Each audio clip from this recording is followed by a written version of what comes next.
Ces nouvelles découvertes ont de quoi surprendre. Le noyau de la Terre ralentit de plus en plus. Qu'est-ce qui provoque ce phénomène et quelles sont les conséquences pour la vie sur Terre? Nous allons regarder cela de très près. Reste attentif jusqu'à la fin pour voyager avec moi jusqu'au centre de la Terre. Bienvenue à tous les amis.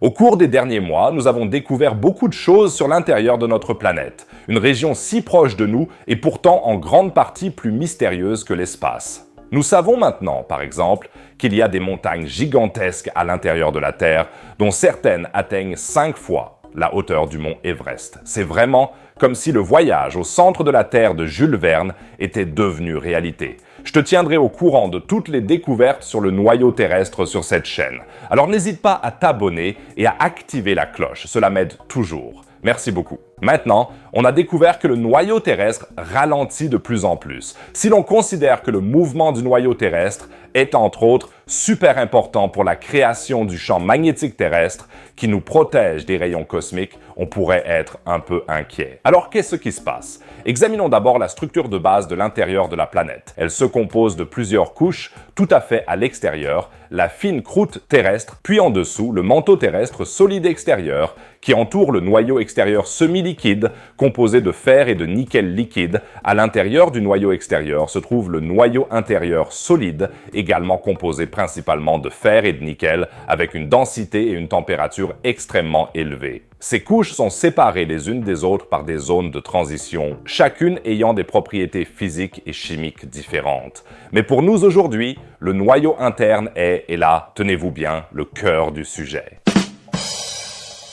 Le noyau interne est une sphère solide extrêmement dense de fer et de nickel, qui fait environ les 2/3 de la taille de la Lune. Il se trouve à plus de 4800 km sous la surface de la Terre et est entouré d'une couche liquide dans le noyau externe. Cette structure fait du noyau interne un objet très lourd et inaccessible pour les études directes, ou plutôt un objet impossible à étudier directement. Car le forage le plus profond que l'humanité ait réussi à faire jusqu'à présent est le forage Kola, qui a commencé en 1970 et a atteint une profondeur de 12 262 mètres, donc incroyablement loin du noyau terrestre.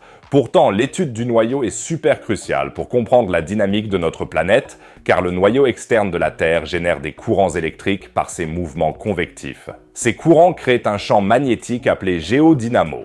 Et le mouvement constant du métal liquide dans le noyau externe induit et maintient le champ magnétique qui protège la Terre des rayons cosmiques et influence également le système de navigation de nombreux êtres vivants. Lorsque nous avons vu les aurores boréales il y a quelques semaines, il s'agissait d'un effet direct du champ magnétique terrestre, car celui-ci capte le vent solaire riche en énergie et le dirige vers les pôles magnétiques. N'hésite pas à m'écrire pour me dire qui d'entre toi a vu les aurores boréales en mai et qui d'entre toi a peut-être même assisté au streaming ici avec moi. Cela m'intéresserait beaucoup. Alors, qu'ont découvert les scientifiques sur le noyau?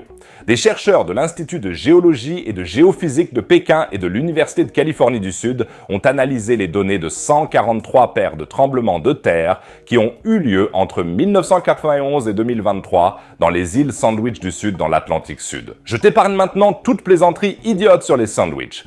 En tout cas, j'aurais bien faim. Tu vois ici la position des stations de mesure sismique entre lesquelles les vagues se sont déplacées à travers la Terre. Les îles Sandwich du Sud ont été choisies parce qu'elles présentent une activité sismique très nette, idéale pour étudier le noyau interne.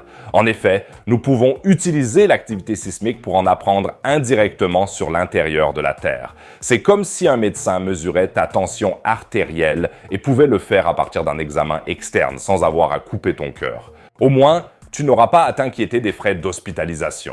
Les scientifiques utilisent les ondes sismiques, en particulier les ondes PKI-Kp, pour suivre les mouvements du noyau interne. En effet, ces ondes traversent le noyau interne en passant par la planète et offrent donc des informations précieuses sur sa structure et sa dynamique. Et en analysant les modèles d'ondes sismiques, les chercheurs ont constaté que le noyau interne tournait plus vite que le reste de la planète de 2003 à 2008. C'est ce qu'on appelle la superrotation, mais qu'il ralentissait depuis. Et maintenant, nous sommes arrivés à une phase où le noyau terrestre tourne plus lentement que le reste de la planète, il est arrivé à ce que l'on appelle la subrotation. En d'autres termes, le noyau terrestre ralentit depuis des années. Le co-auteur de la nouvelle étude, John Vidal, dit: Quand j'ai vu les sismogrammes, j'ai d'abord été stupéfait, mais lorsque nous avons trouvé 2 douzaines d'autres paires avec le même modèle, le résultat était clair. Le noyau interne de la Terre est maintenant en sous-rotation pour la première fois depuis des décennies.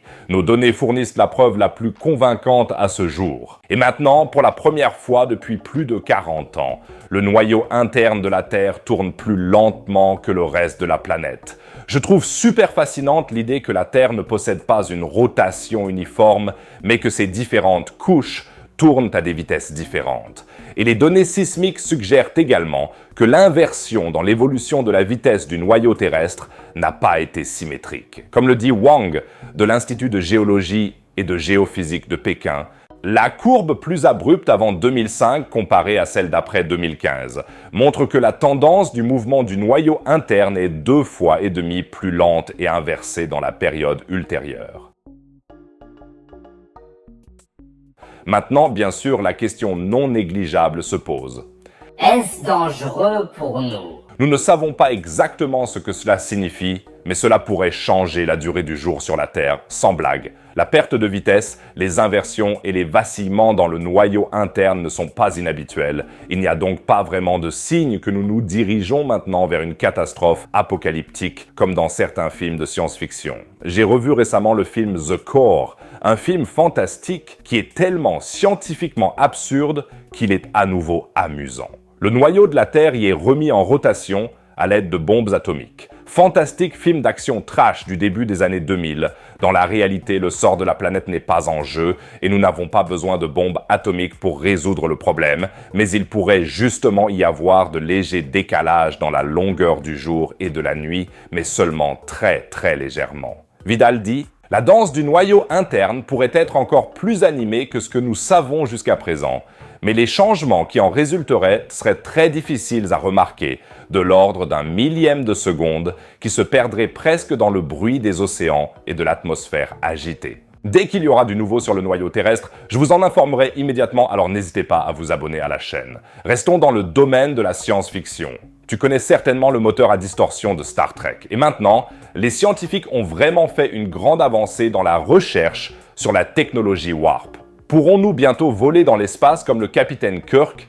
Tu le sauras en regardant la vidéo affichée, ne manque pas de la regarder, et ensuite, va directement à la boutique Astro et achète les superbes planètes en peluche, cela aidera aussi beaucoup la chaîne. Sinon, je te dis à la prochaine vidéo. Au revoir les amis.